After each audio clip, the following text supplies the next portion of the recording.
On a freezing winter night, a maintenance worker heard a sound no one else stopped for. Inside a trash can, he found a dying golden retriever puppy. But the dog wasn't abandoned. Hidden beneath the cold and the silence was a child's message, a silent cry for help from inside a home no one was listening to. That puppy wasn't thrown away, he was sent. What happens when a child's courage and a stranger's mercy collide will remind you that miracles still move quietly through this world. Before we begin, tell us where you're watching from. Drop your country in the comments below. And if you believe God can use ordinary people to answer desperate prayers, hit subscribe now. This story will prove you right. Winter had settled deep into Cleveland, Ohio. Snow packed itself into alleys and corners, dulling sound, swallowing color, turning the city into something quiet and watchful beneath flickering yellow lights. Daniel Brooks moved through the narrow service road behind the apartment complex with the steady rhythm of someone who had done this too many nights to count. His boots crunched softly over frozen slush, the sound familiar enough to fade into the background. He carried a flashlight in one hand, its beam bouncing off brick walls and dented dumpsters, tracing the shapes of a place most people never looked at unless they had to. Daniel was 46, built solidly but worn thin around the edges. Years of night work had etched permanent shadows beneath his eyes, and his beard, once dark brown, had begun to turn gray in uneven streaks along his jaw. His face was angular, with a strong nose and a mouth that rarely smiled without effort. He wasn't unfriendly, but people often mistook his quiet for distance. In truth, Daniel had simply learned that silence was safer than guessing wrong about what to say. He had grown up not far from this neighborhood, in a house where winters felt longer than they should and doors closed harder than necessary. There were things you learned early in a place like that. How to listen without being seen. How to tell the difference between normal noise and the kind that meant something was wrong. That skill had followed him into adulthood, into this job, into nights like this. Daniel was halfway through his rounds when he heard it. At first, he thought it was the wind pushing against loose metal. The dumpsters back here were old, their hinges stiff and warped, and cold air made them groan and shift like tired animals. He paused anyway, flashlight lowering slightly as he stood still and listened. The sound came again. It was faint, thin, not steady enough to be mechanical, not sharp enough to be alarmed. It slipped through the quiet in short, uneven bursts, like something struggling to remember how to make noise at all. Daniel turned off the flashlight. The alley dimmed, lit only by a security lamp mounted high on the building. Snow drifted lazily through its cone of light, catching and falling, catching and falling. The sound came once more, softer this time. Daniel's chest tightened. "That's not the wind," he muttered. He moved toward the source slowly, every step deliberate. The metal trash can stood near the back fence, larger than the others, its sides scratched and rusted, the lid half buried beneath a ridge of plowed snow. It was the kind of can people used without thinking, lifting the lid, dropping whatever they carried, and walking away without looking back. Daniel rested one gloved hand on the lid. For a moment, he didn't lift it. He had learned over the years that once you opened certain things, you couldn't close them again. Not really. He told himself it was probably a stray cat, or a raccoon looking for warmth. Cleveland winters pushed animals into desperate places all the time. Still, his hand didn't move away. The sound came again, closer now, as if whatever was inside had sensed him standing there. Daniel lifted the lid. The smell wasn't sharp or rotten the way he expected. It was damp paper, cold metal, and something else, warm, faint, and wrong. Inside the can, pressed against one curved wall, sat a paper shopping bag. Its sides had darkened with moisture, the bottom sagging where melted snow had soaked through.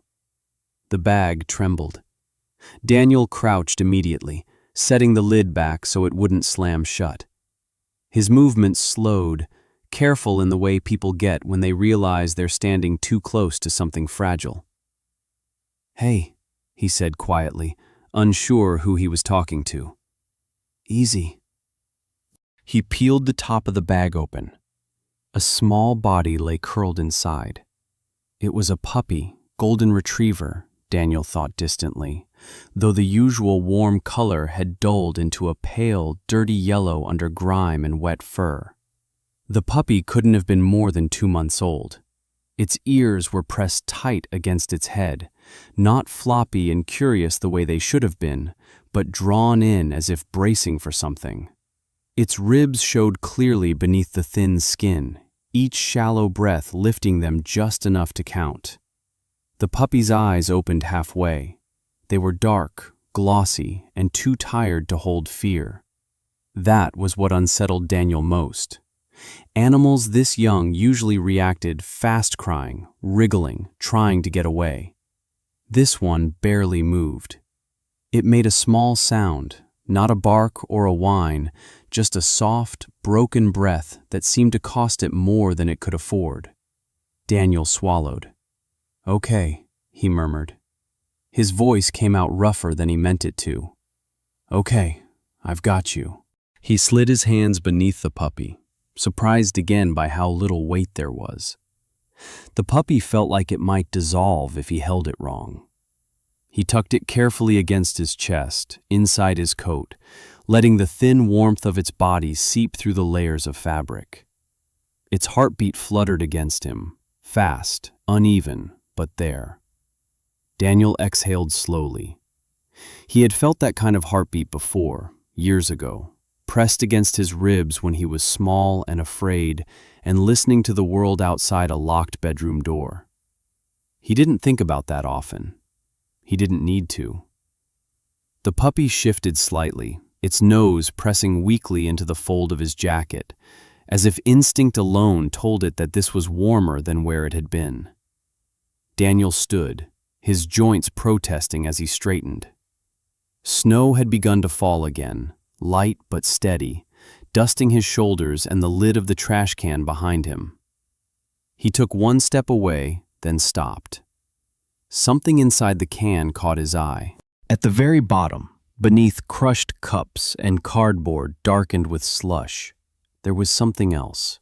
Small, out of place, not the shapeless clutter of ordinary trash. The puppy let out another faint sound against his chest, weaker than before. Daniel looked down at the small body tucked into his coat, felt the unsteady rise and fall of its breathing, the way its weight barely registered at all. The cold pressed in from every side, sharp and insistent, as if reminding him how little time there was. He had a decision to make. Daniel's jaw tightened. He closed the lid of the trash can slowly, the metal settling with a dull thud. Snow continued to fall, softening the edges of everything it touched.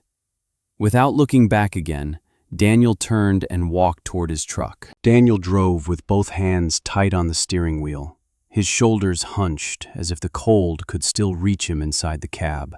The heater rattled, coughing out lukewarm air that smelled faintly of dust and old fabric.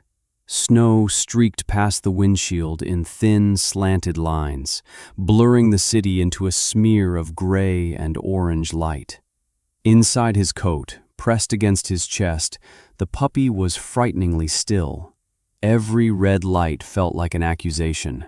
Daniel kept glancing down, checking the rise and fall beneath the zipper, counting breaths the way he once counted seconds during storms when the power went out as a kid. Too slow, too shallow. He shifted the puppy slightly, trying to shield it better with his body, his jaw tightening each time the truck hit a pothole. "Stay with me," he muttered. He didn't know if animals understood words, but he knew tone mattered. calm voices had meant something once, even when nothing else did. The emergency veterinary clinic sat on the edge of a commercial strip, a squat building with harsh white lights and a flickering sign that buzzed faintly in the cold. Daniel pulled into the nearest spot and killed the engine without bothering to straighten the truck. He moved fast now, boots slipping once on the ice as he hurried inside. Warmth hit him immediately, thick and almost oppressive. The smell of disinfectant and wet fur replaced the cold metal tang of the alley. A bell chimed overhead as the door swung shut behind him. "Help," Daniel said, his voice sharper than he intended. A woman looked up from behind the counter. She was in her late 30s, maybe early 40s, with auburn hair pulled into a messy bun that had loosened over a long shift. Her scrubs were clean but rumpled, sleeves pushed up to reveal pale forearms marked with faint scratches. Her name tag read, Sarah Whitman, LVT. Sarah took in Daniel's posture first, how he cradled his coat instead of wearing it properly, how his eyes didn't quite settle on her face. Years in emergency care had trained her to read people as quickly as animals. "Put him here," she said calmly, already moving. "Slowly." Daniel unzipped his coat and peeled it back. The puppy was revealed in the harsh fluorescent light, smaller than it had looked outside. Its fur clung flat to its sides, each rib distinct. One ear twitched weakly. Sarah inhaled through her nose, a controlled breath. She didn't gasp. She didn't frown. She simply reached out and slid her hands beneath the puppy with practiced gentleness. "Golden retriever," she said quietly, more observation than question. 2 months, give or take. "Found him in a trash can," Daniel said. The words tasted wrong as soon as they left his mouth. Sarah's eyes flicked up to his, just for a second. Then she nodded once. "Let's get him warm." She disappeared through a swinging door, calling out clipped instructions. Daniel stood there for a moment, arms still curved as if he were holding something, before he realized he was empty-handed. He lowered himself into a plastic chair against the wall, the kind designed to be easy to clean and uncomfortable to stay in for too long. The waiting room was quiet, too quiet. A cat carrier sat abandoned near the door, a tabby's yellow eyes watching him through the grate before blinking slowly. Somewhere deeper in the building, a dog barked once and then went silent. Minutes passed, or maybe it was longer. Time felt unreliable. Sarah returned, wiping her hands on a paper towel. "He's alive," she said, as if that needed to be stated carefully. "Hypothermic, severely underweight, dehydrated, but I don't see signs of trauma." Daniel let out a breath he hadn't realized he was holding. His shoulders slumped forward, elbows braced on his knees. "Is he going to make it?" Sarah hesitated, not long, but enough. "Tonight is about stabilizing him. After that, we'll see." She studied Daniel more closely now. Up close, he looked older than she'd first thought. The lines around his eyes weren't just from age. They were from habit, from squinting at things that never quite came into focus. "Did he have a collar?" she asked. Daniel shook his head. "No, just a bag." Sarah nodded again, already filing that away. "We'll keep him under observation. Fluids, warming pads, glucose if needed." She paused. "Do you have a name for him? It helps with the chart." Daniel frowned slightly, as if the question had caught him off guard. Names had weight. He had learned that early. "Buddy," he said after a moment. "Just Buddy." Sarah smiled faintly. "All right, Buddy it is." She disappeared again, leaving Daniel alone with the hum of vending machines and the soft buzz of overhead lights. He stared at the floor, watching melted snow drip from his boots, forming small, irregular puddles that spread and vanished. Eventually, restlessness drove him back outside. The alley felt colder now, the contrast sharper after the clinic's warmth.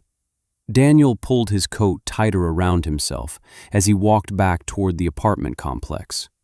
The snow had thickened, covering his earlier footprints, smoothing the ground into something deceptively clean. The trash can stood where he'd left it. Daniel hesitated before opening the lid again. The sound that had drawn him here was gone, replaced by the ordinary hush of winter. He lifted the lid and peered inside, his breath fogging in front of his face. Now that he was looking properly, he saw it clearly. A small knit glove lay near the bottom, navy blue, stiff with ice. It was too small to belong to any adult he knew. Beside it, plastered against the metal wall by frozen slush, was a scrap of paper. The edge curled slightly, the rest pressed flat. Daniel reached in and pulled the glove free. It was cheap, thin, the kind sold in packs at discount stores. He turned it over in his hand, his brow furrowing. The paper came next. He peeled it loose carefully, the fibers tearing a little under his fingers. It was lined, torn from a notebook. Pencil marks ran across it, uneven and hurried, though the cold made them hard to read. Daniel didn't read it yet. He stood there for a long moment, snow settling on his shoulders, the trash can lid resting against his forearm. The quiet pressed in, heavier now, filled with questions he didn't like. A child's glove, a note, a puppy hidden where someone would eventually have to look. "This isn't right," Daniel murmured. He folded the paper once and slipped it, along with the glove, into his coat pocket. The decision settled into him with a familiar weight, the same feeling he got whenever he stepped into something that wasn't his responsibility, but felt like it ought to be. Back at the clinic, Sarah looked up as he re-entered. "Everything okay?" Daniel nodded, then shook his head. "I found something else, where I found him." Her expression sharpened immediately. "What kind of something else?" "Kid's glove, and a note." Sarah's mouth tightened, not in surprise, but in recognition. "You need to call this in." "I know," Daniel said. He looked past her, toward the closed door that led to Buddy.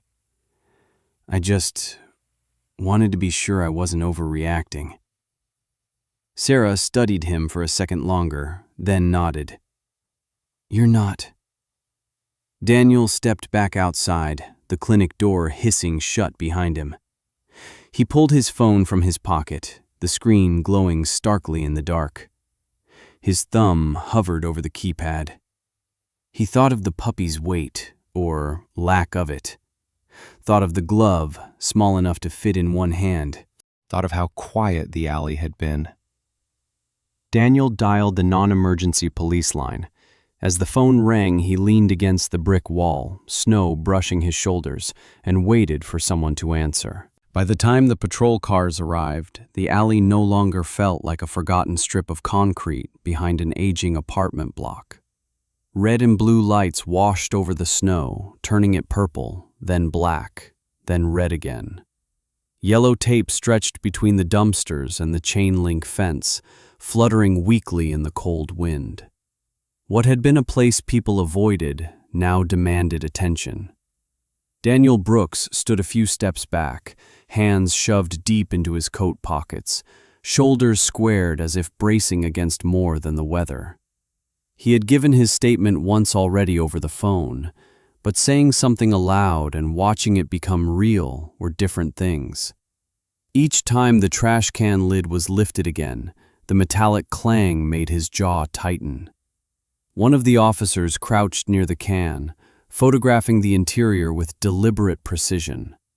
He was tall and lean, his movements economical, as if wasted energy annoyed him.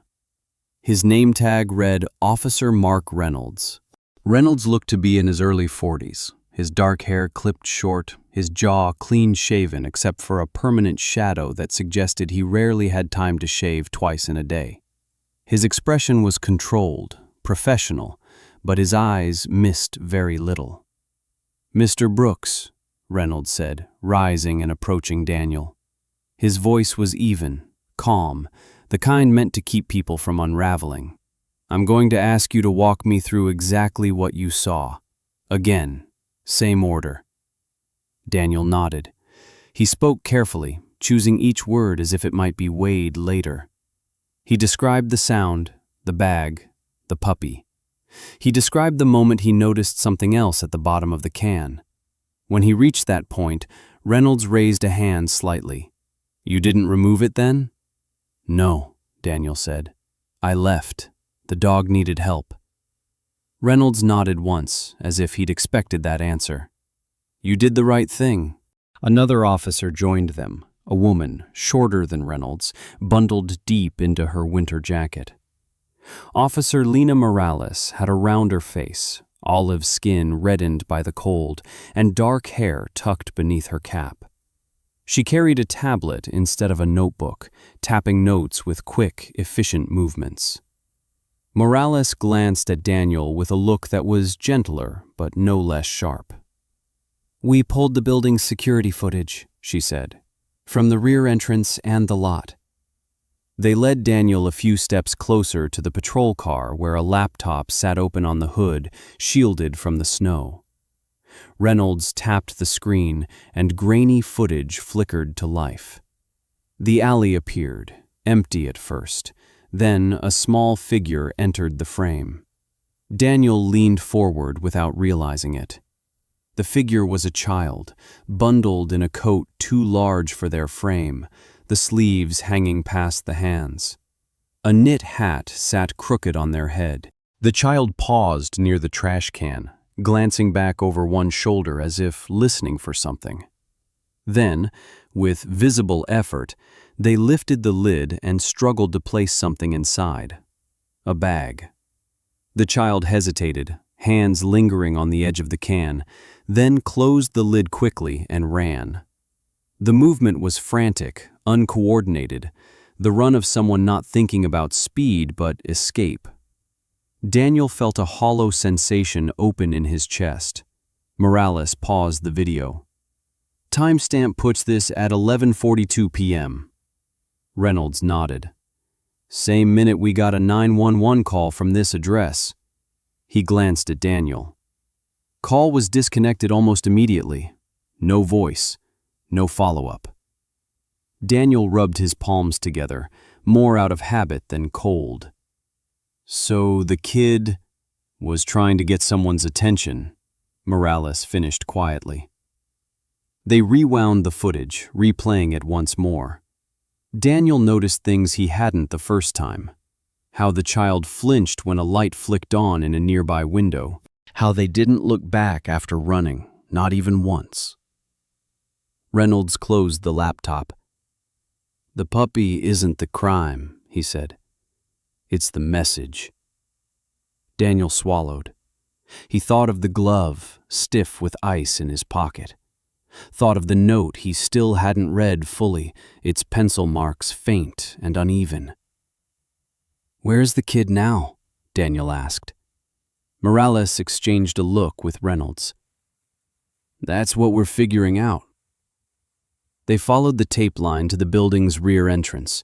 A property manager had been called, a middle-aged man with thinning hair and a nervous habit of rubbing his hands together. He fumbled with keys, apologizing too often, avoiding eye contact. He smelled faintly of stale coffee and stress. Inside, the hallway was dim and overheated, the air thick with the smell of old carpet and cleaning solution. Doors lined both sides, each one closed, each one a possible answer. Daniel felt suddenly intrusive, as if he were walking through something private and fragile. They stopped near a stairwell. Morales crouched, pointing to faint wet marks on the concrete floor. Small boot prints, half melted. "Kid ran this way," she said. Reynolds radioed for Child Protective Services. His voice stayed level, but Daniel noticed the tension in his shoulders now, the way his posture had shifted from observation to readiness. Back at the clinic, Sarah Whitman watched through the glass as a warming pad hummed beneath the small golden retriever. Buddy lay wrapped in a towel, IV line taped carefully to his leg. His chest rose and fell a fraction deeper than before. It wasn't much, but it was something. Sarah adjusted the monitor and scribbled notes, her mouth set in a thin line. She had seen enough emergency cases to recognize patterns, and this one was starting to look familiar in all the wrong ways. Animals rarely arrived alone in stories like this. When Reynolds called, she listened without interrupting. Her free hand curled briefly into a fist, then relaxed. "I'll document everything," she said. "Condition, time of arrival, statements, whatever you need." Outside, Daniel sat on the curb, elbows on his knees, breath fogging in front of him. The snow had slowed, falling in lazy flakes now, as if the city were growing tired of itself. He thought about how easily he could have walked past the sound, how close he'd come to telling himself it was nothing, a raccoon, the wind, anything but responsibility. Reynolds approached and crouched beside him, close enough that Daniel could see the faint scar along the officer's left eyebrow. Old injury. He wondered what kind. "This is bigger than you," Reynolds said, not unkindly. "But you're part of it now." Daniel nodded. "I figured." "We may need you to make a formal statement tomorrow, and possibly later." Reynolds met his gaze. "You okay with that?" Daniel hesitated, then nodded again. "Yeah." Reynolds studied him for a moment longer, then stood. "Get some rest when you can. We'll be in touch." As the officers moved back toward their cars, Daniel remained where he was. He pulled the glove from his pocket and turned it over slowly. Small, cheap, ordinary. The kind of thing you bought without thinking, the kind you replaced when it got lost. He unfolded the paper at last, just enough to see lines and faint letters, not enough to read every word. His throat tightened anyway. The puppy wasn't just abandoned, it had been sent. Daniel closed his eyes briefly, the cold seeping through his jeans, the reality settling in with a weight he couldn't shrug off. Somewhere inside that building, a child had made a choice with shaking hands, trusting that a stranger would listen. Daniel opened his eyes and looked back at the alley, now crowded with uniforms and light. He understood, finally, that opening the trash can had been the smallest part of what he'd done. Morning came reluctantly, a pale winter light seeping through low clouds and reflecting off the snow like a dim mirror. Cleveland looked quieter in daylight, as if the city were trying to pretend nothing had happened overnight. Daniel Brooks sat at the small table in his kitchen, a chipped mug cooling between his hands, listening to the hum of the refrigerator and the distant hiss of traffic. Sleep had never really arrived, only a series of shallow pauses. His phone rang just after 8. "Mr. Brooks?" The voice on the other end was measured, professional. "This is Angela Price, Child Protective Services. We'd like to speak with you this morning, if you're available." Angela Price sounded the way Daniel imagined CPS workers had to sound, steady enough to keep other people calm, but careful not to promise anything. She introduced herself later at the precinct. Early 40s, medium height, straight posture that suggested long hours standing in courtrooms.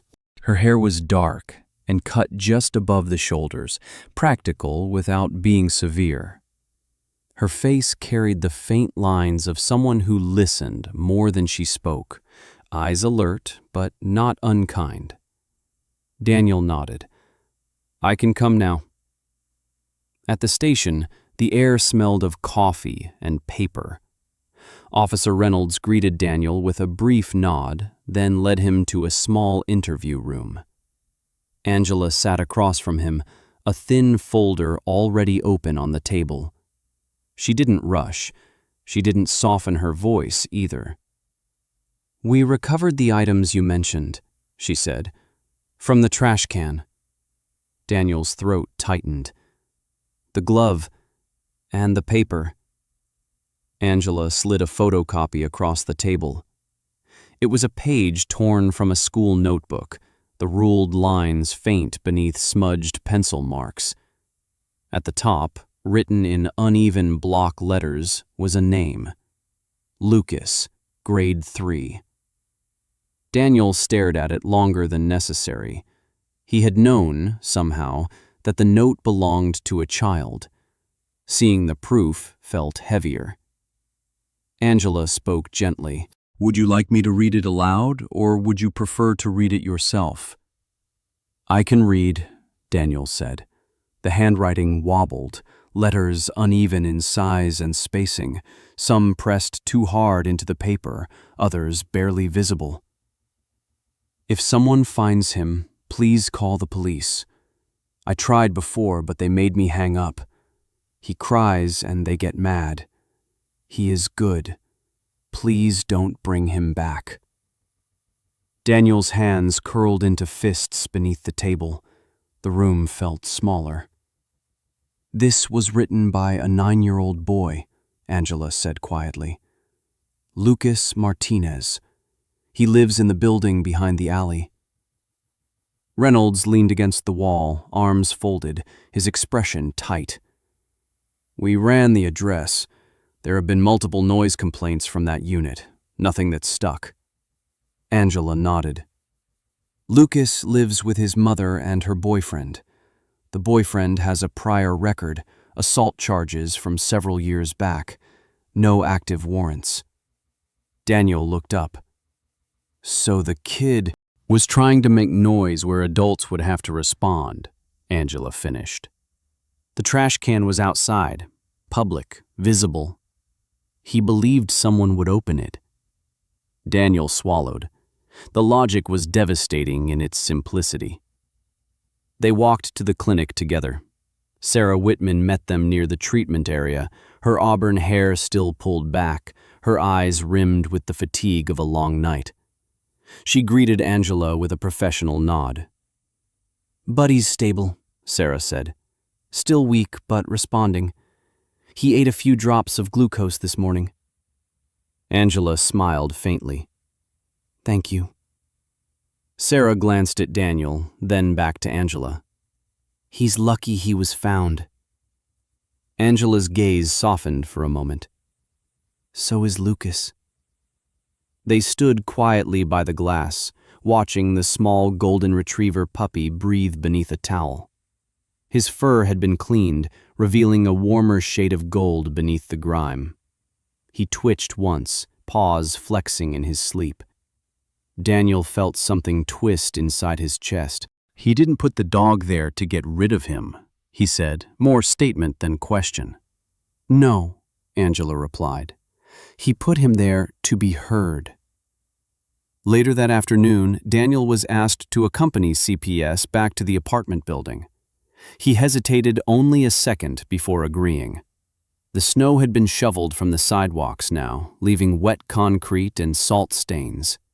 The building looked smaller in daylight, its brick facade tired, its windows clouded with age.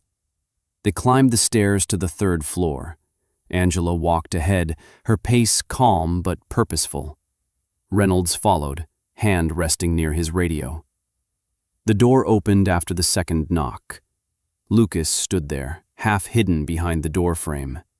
He was smaller than Daniel expected, all elbows and angles, with dark hair that fell into his eyes and skin a shade deeper than his mother's.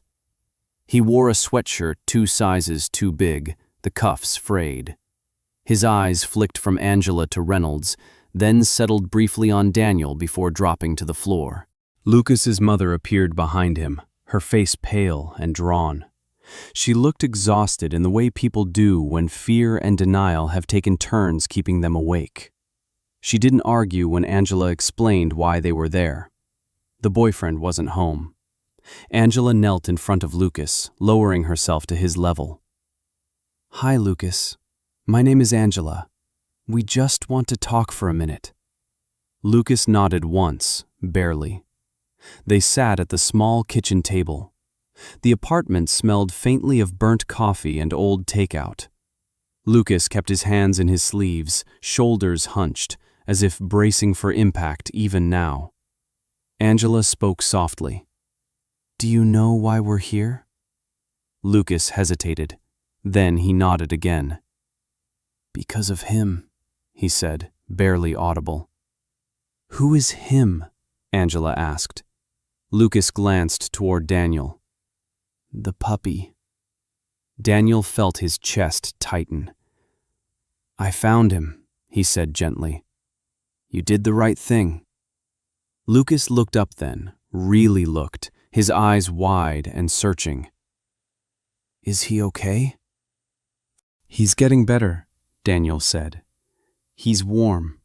He's safe." Lucas let out a shaky breath he seemed to have been holding for a long time. His shoulders slumped, just a fraction.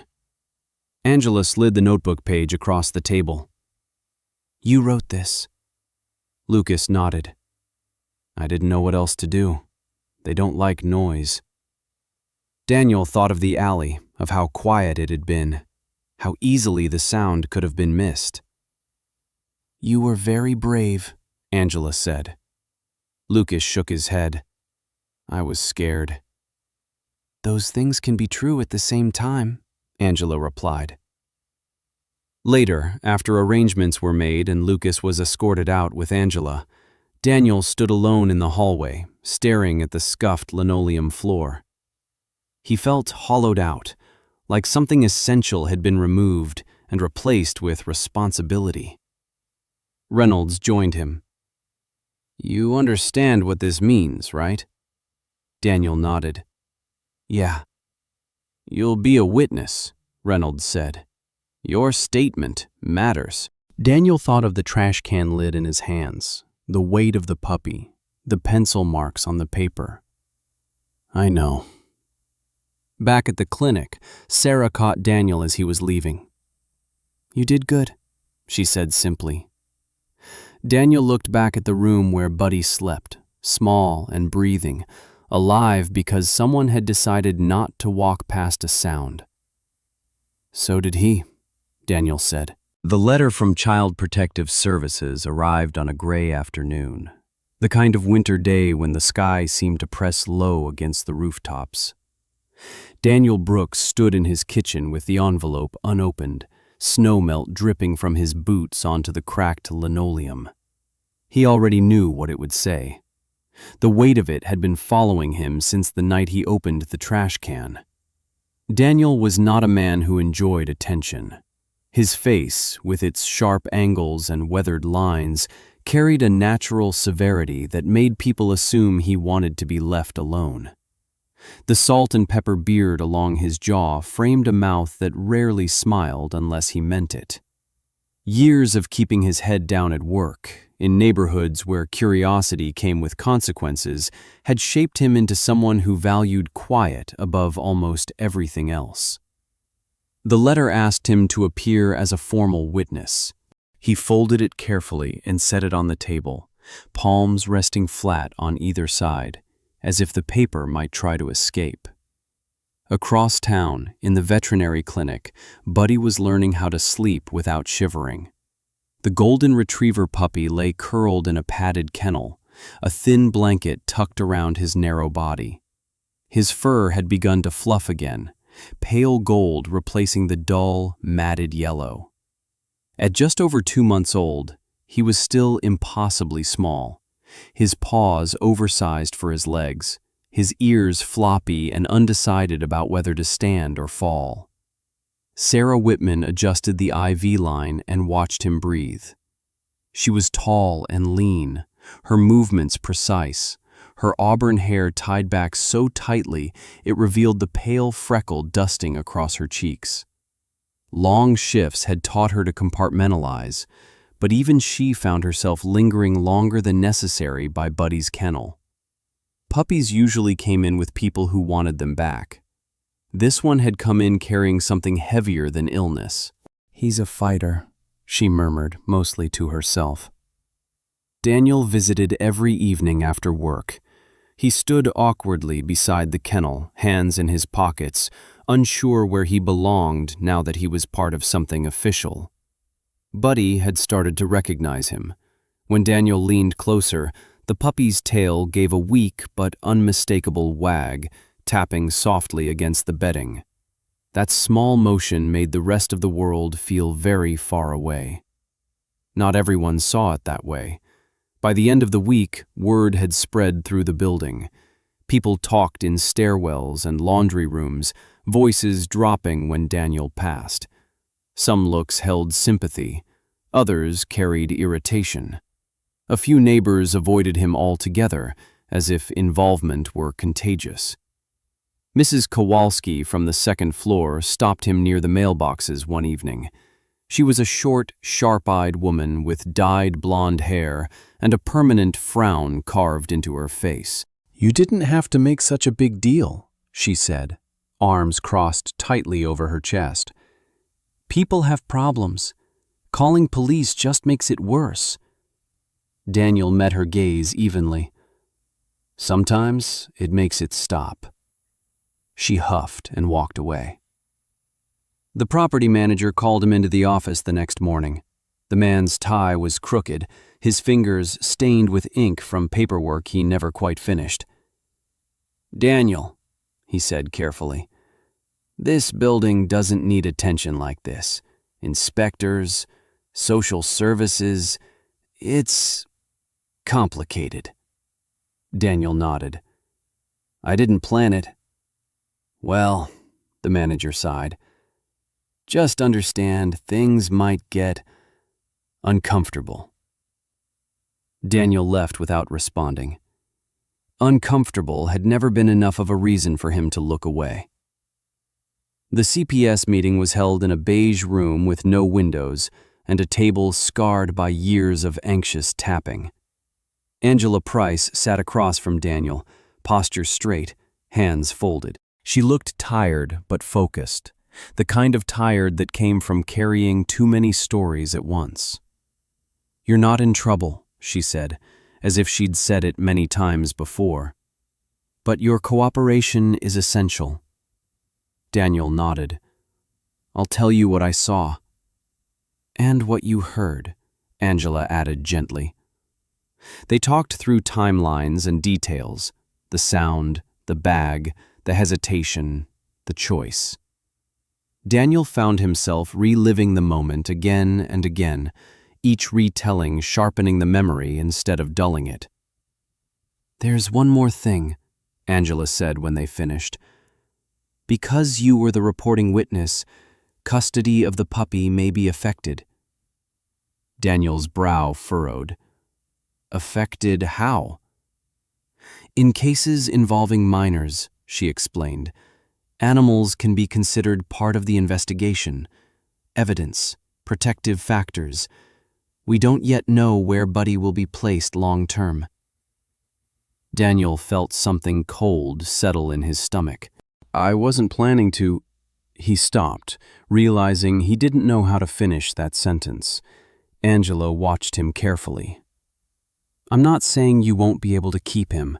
I'm saying there are processes." Processes. Paperwork.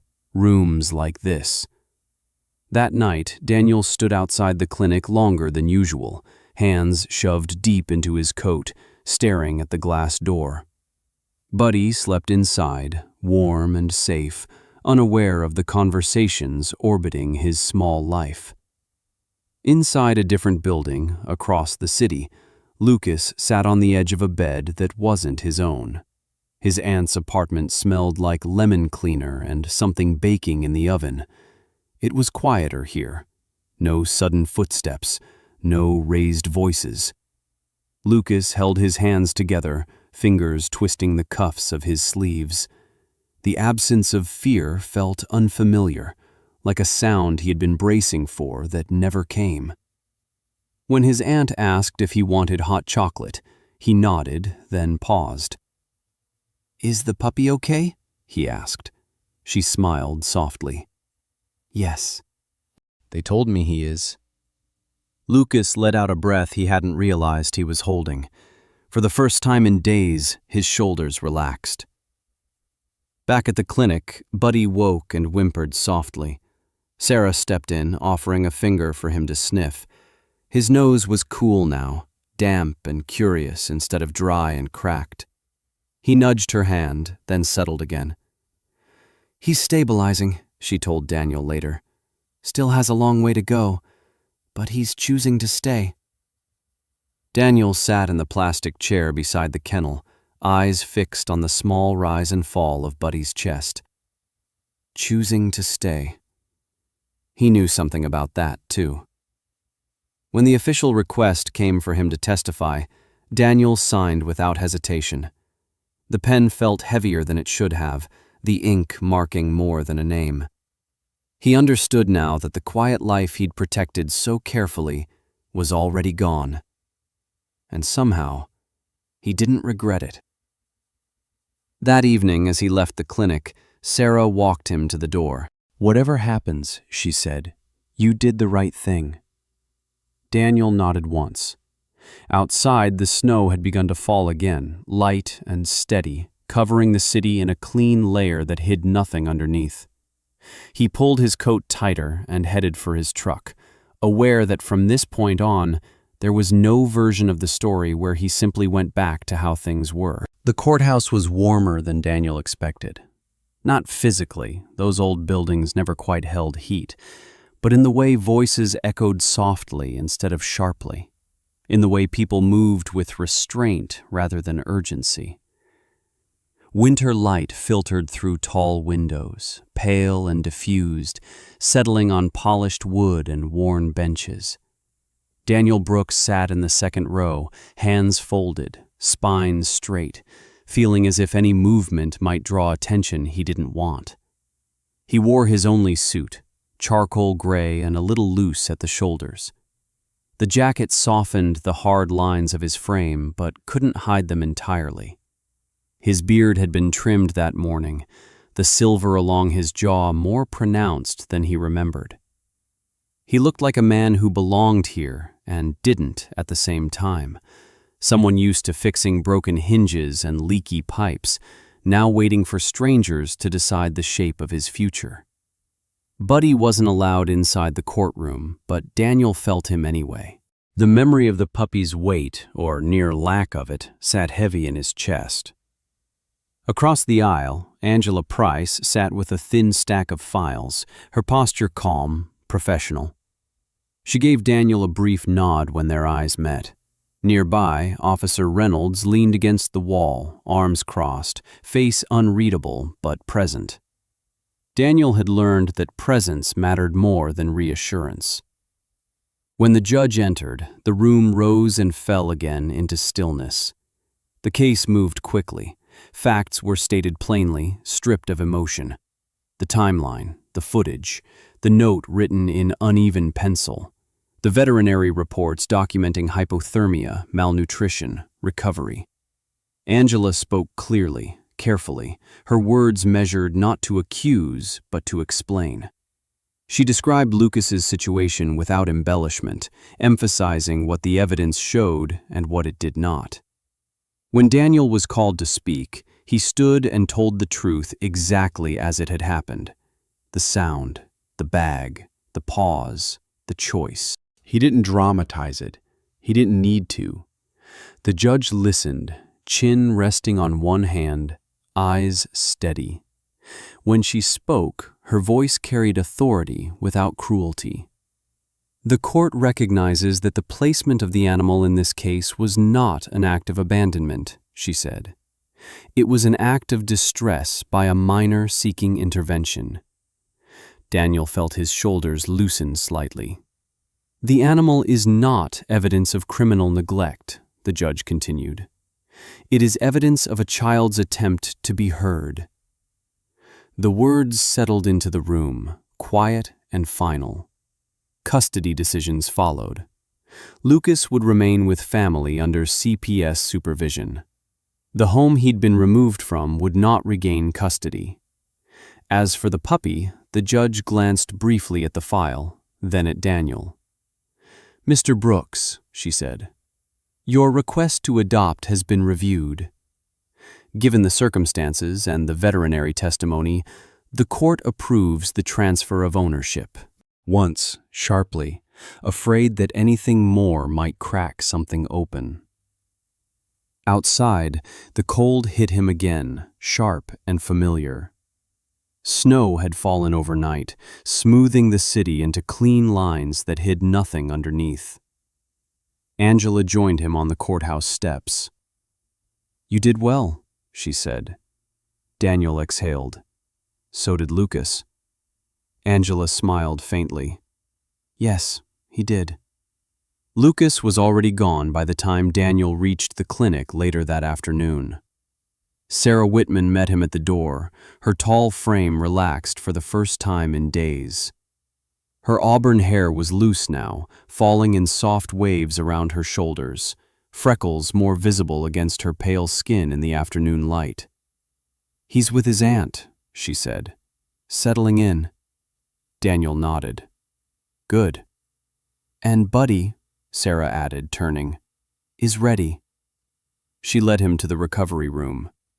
Buddy sat on a blanket, larger now, sturdier, his fur a healthy shade of gold that caught the light when he moved. His eyes were bright, curious, no longer dulled by exhaustion. When Daniel stepped inside, Buddy's tail began to wag, uncoordinated, enthusiastic, thumping against the floor with more force than his small body seemed capable of. "Well," Sarah said softly, "looks like you're expected." Daniel crouched, uncertain, then held out his hand. Buddy sniffed once, then leaned forward, pressing his forehead clumsily into Daniel's palm. The contact was warm, solid, real. "Take it slow," Sarah advised.